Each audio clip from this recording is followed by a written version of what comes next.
मित्रों नमस्कार। मैं त्रिलोक राज्योत्सव आज आपको बताऊंगा कि माननीय राष्ट्रपति पूर्व राष्ट्रपति श्री अब्दुल कलाम जी आज़ाद की कुंडली में ऐसे कौन से ग्रह थे जिन ग्रहों ने इनको महान बनाया और यहाँ तक पहुँचाया।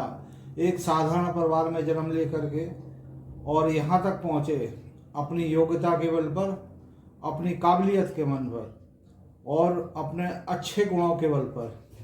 तो ऐसा क्यों हुआ? सबसे बड़ी बात यह कर्क लगन की कुंडली है और लगन में ही बृहस्पति पड़ा हुआ है। बृहस्पति लगन में पड़ जाए तो वैसे भी आदमी महात्मा होता है, दिल का सच्चा होता है, क्योंकि गुरु की कृपा उसके ऊपर पूर्णता होती है और विशेष ज्ञानी होता है, क्योंकि गुरु तो ज्ञान का कारक है। जब लगन में ही गुरु पड़ जाए, वो भी उच्च का एग्जॉल्टेड होकर पड़ा हुआ है, तो निश्चित ही उसको महान तो बनना ही बनना है। तो सबसे बड़ी विशेषता ये है कि बृहस्पति जो है वो लगन में बैठा हुआ है और उच्च का होकर बैठा हुआ है। ऐसा व्यक्ति बहुत ऊपर जाता है, बहुत आगे उन्नति करता है। दूसरी बात, दूसरा घर इनका खाली है और लेकिन इसमें सूर्य की राशि बैठी हुई है, तो हमेशा सम्मान को इन्होंने महत्व दिया है, पैसे को कभी महत्व नहीं दिया इन्होंने। और अपना जीवन भर सबको एक दृष्टि से, चाहे वो हिंदू हो, मुस्लिम हो या क्रिश्चियन हो, कोई भी हो, सिख हो, इन्होंने हमेशा सबको बराबर सिर्फ भारत माँ की संतान माना है और भारत माँ की बड़ी सेवा करी है इन्होंने। ये सच्चे देशभक्त थे। इनके पराक्रम स्थान में सूर्य, बुध और केतु पड़ा हुआ है। बुध एग्जॉल्टेड है, इनका उच्च का बुध है और सूर्य के साथ बुधादित्य योग भी बना रहा है। तो रक्षा के मामले में इनकी सबसे अधिक योग्यता रही है, चाहे वो रक्षा के उपकरण हो, चाहे रक्षा का विषय हो। भारत देश की रक्षा के लिए इन्होंने मिसाइलों का निर्माण किया। इनका जन्म 15 अक्टूबर 1931 को 1:15 AM और रामेश्वर में धनुषकोटी गांव है, उसमें इनका जन्म हुआ था। बहुत ही हमारे सुंदर और पवित्र स्थल है, हिंदुओं का एक विशेष पवित्र स्थल है, वहाँ पर तो इनका जन्म हुआ था। और चतुर्थ स्थान में इनके शुक्र और मंगल पड़े हुए हैं। मंगल जो है वो सबसे ज़्यादा राजयोग कारक है इनका। कर्क लगन में मंगल बड़ा राजयोग कारक होता है, क्योंकि दशमेश होता है और पंचमेश होता है। पंचमेश दशमेश होने से राज में विशेष सम्मान मिलता है और राज की तरफ से बड़ा सहयोग मिलता है, राज में बड़ा मान सम्मान होता है। तो इनका मंगल जो है वो तुला राशि का मंगल बड़ा बलवान होता है और शुक्र के साथ पड़ जाता है तो विशेष ज्ञान देता है। शुक्र किसी भी ग्रह के साथ पड़ता है तो उसके संबंध में विशेष ज्ञान दे देता है, उसके बहुत डीपली नॉलेज देता है। शुक्र जहाँ भी पड़ा होगा बहुत डीपली नॉलेज देगा। पंचम स्थान में चंद्रमा नीच का होगा, लेकिन नीच भंग राजयोग बना रहा है इसका। इनका चंद्रमा का नीच भंग राजयोग है, लेकिन इस चंद्रमा के कारण माता का कारक है, पत्नी का कारक है, तो माता का सुख जल्दी छीन गया इनसे और पत्नी का सुख भी प्राप्त नहीं हुआ, क्योंकि चंद्रमा इनका नीच का है।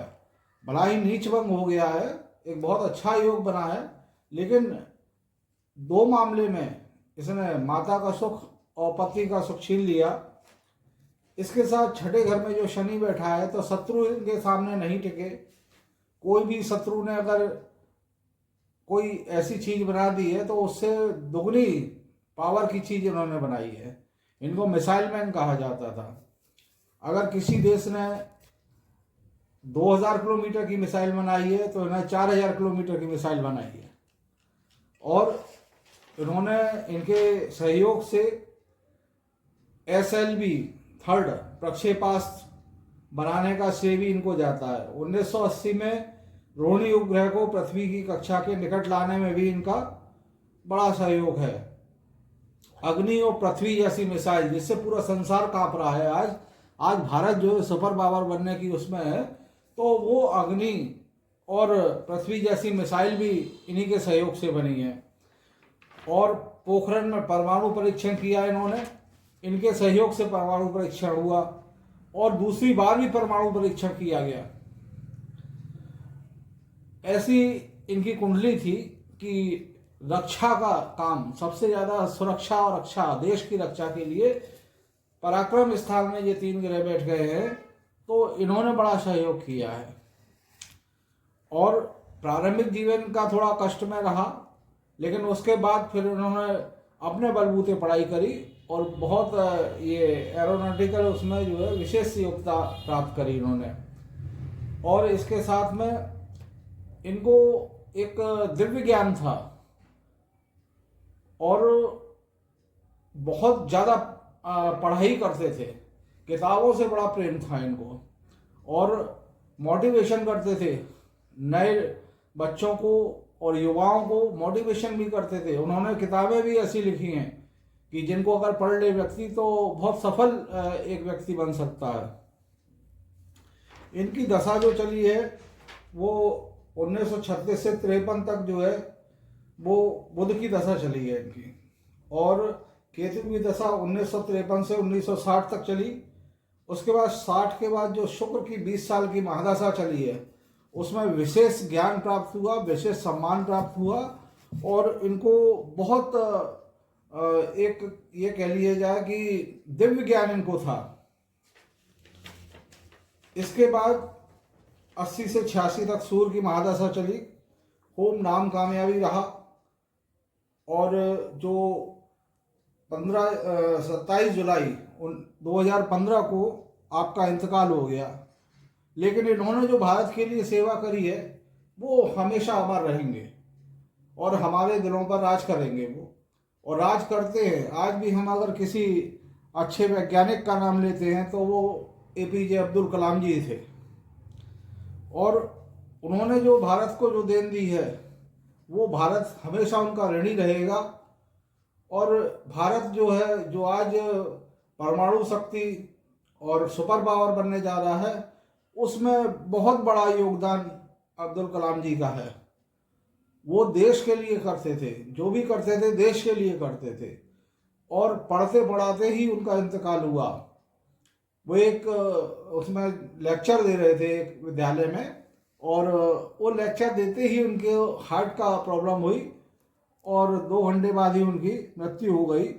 लेकिन उन्होंने जो भारत को दिया वो सभी के दिलों में जिंदा है, और भारत में उनको भारत रत्न का भी वो दिया, पद्म विभूषण दिया, भारत रत्न दिया, भारत भूषण, कई उपाधियां उनको दी गई।